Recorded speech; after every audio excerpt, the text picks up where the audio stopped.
What's up, guys? Welcome to Whiskey. I'm Jeff. This is a channel where I offer my thoughts and opinions on a specific whiskey, and if you stick around to the end, I'll be giving it a score as well. If that sounds interesting, hit subscribe down below, and with that out of the way, let's jump into our review. Today we're looking at the Campbeltown Loch.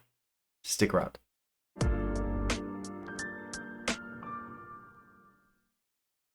Okay, so we're talking about the Campbeltown Loch today. This one is a blended malt. I think it's one of the bigger blended malts out there. At least it is right now. This one won an OSWA recently, and a lot of people are talking about it. And not only is this an OSWA winner, but it's also, in case you didn't know, a Springbank release. So you have to like it. And if you don't, yes, you do.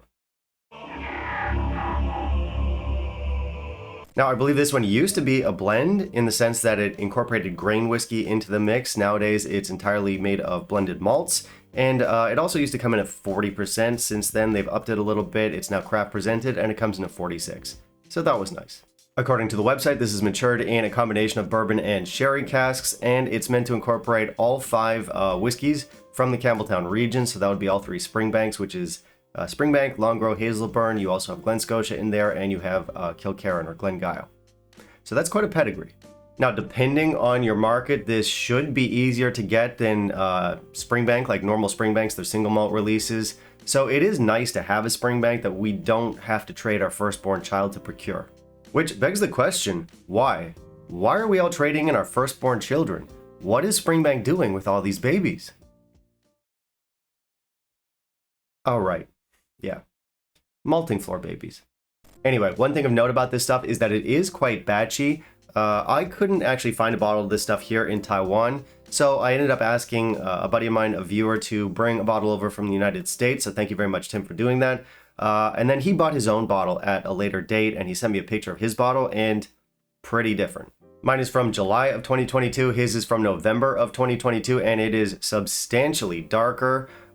In terms of the 46% release, I've only had this one bottle, so I can't really compare or talk about how this is different from other batches, but I hear from a lot of people that, yeah, it is indeed quite batchy, so that's something to be aware of. Anyway, I guess that's all of our bases covered. Yeah. Once again, Springbank and OSWA winner. That's a lot of hype behind this one. Expectations are high. I half expect to be able to pour this over an open wound and have it just immediately seal up. Maybe don't try that. Yeah, let's jump into our review. In the meantime, if you'll kindly leave a like down below, that'd be greatly appreciated. For specs, this one comes in at 46%. I believe it to be non-chill filtered, and I believe it to be natural color. For presentation, this bottle does look a little bit different than our normal Springbank look, but it's also kind of in the same family, I guess you could say. I don't love this look.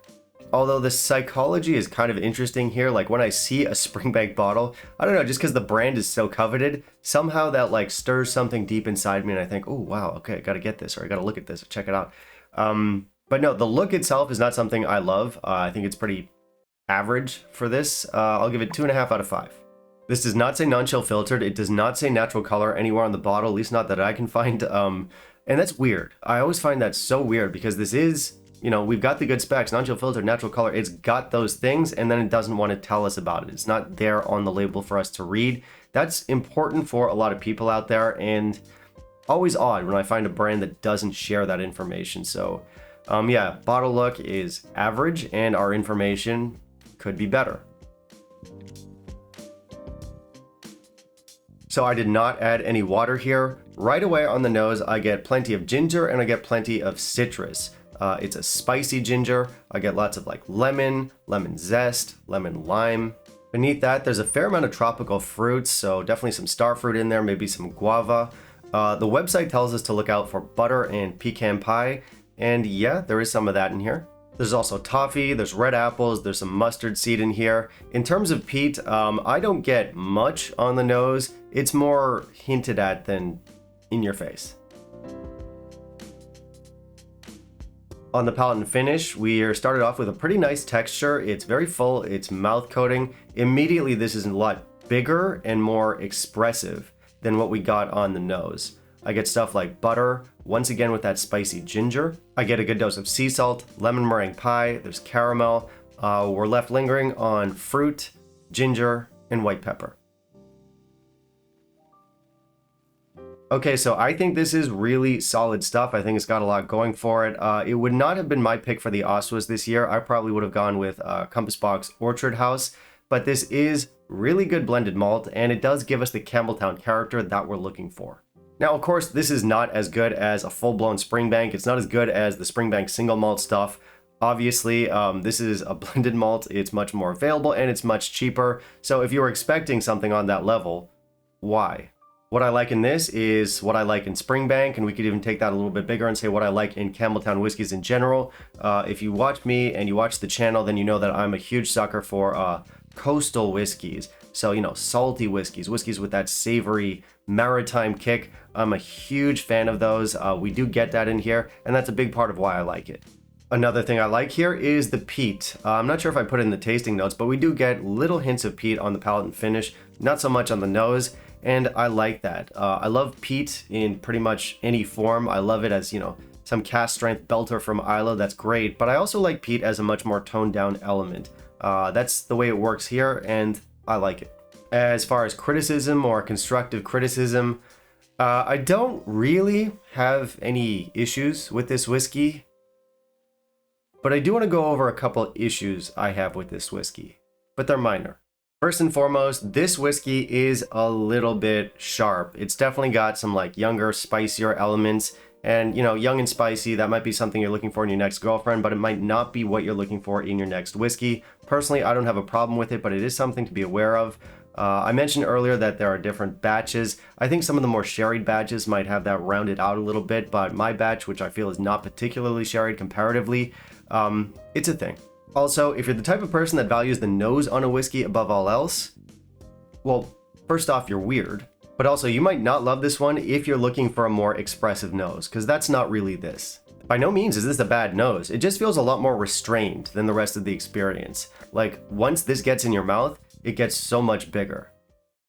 That's what she said. Overall, I do really like this stuff. It doesn't do anything too unexpected, and it might be a little bit young, hot, sharp for some people. That doesn't really bother me. I'm gonna give this one a solid 84. It does give me a Campbeltown fix. I can't really like pull out the individual profiles. Like if you're looking to like hone in on Springbank specifically, I'm not sure that it's in there. It's more of just like a general Campbeltown flavor profile. Maybe you can pull out some Glen Scotia, but also whatever. I mean, this is a blended malt, so let's take it for what it is. It's an amalgamation of general Campbeltown flavors, which means you get the sea salt, you get the very gentle peat, you get some fruity notes in here. It's a little bit rugged. It's not something that'll blow your socks off, and like I said, it can't match the single malts, but it does give us Campbeltown-ness. Yeah, Campbeltown-ness. So it's got the profile, it's well blended, it's a craft blend. I like that they made things a little bit batchy. I think some are going to be more sherried than others, and I just think that keeps things interesting.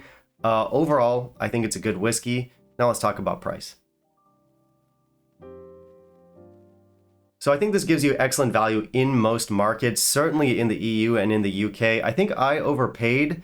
My buddy brought it over from California. I feel like they're charging a little bit much for this in California. This was like, I don't really remember, but it was somewhere between like 60 or 70 bucks, I think. I do feel like that's high. Now, that might be different if you're an American and you're in a different state, but yeah, just be aware that this should not be over $60. In the EU and in the UK, it's roughly like, what, 40 pounds, so like 50 bucks. I think that's about right. I think that's a very comfortable price for this one, and I do think it's worth that. All right, that's going to be it for me today, guys. Thank you very much for watching. If you want to help out the channel, I do have the Patreon. Otherwise, you can like, comment, subscribe. Always appreciate it. And I do want to hear from you. Have you tried our Campbeltown Loch here? Have you tried different batches? Have you noticed the big difference between those batches? Finally, down below in the comments, let me know what you want to see me review next, and I'll keep it in mind for my upcoming videos. Bye, guys.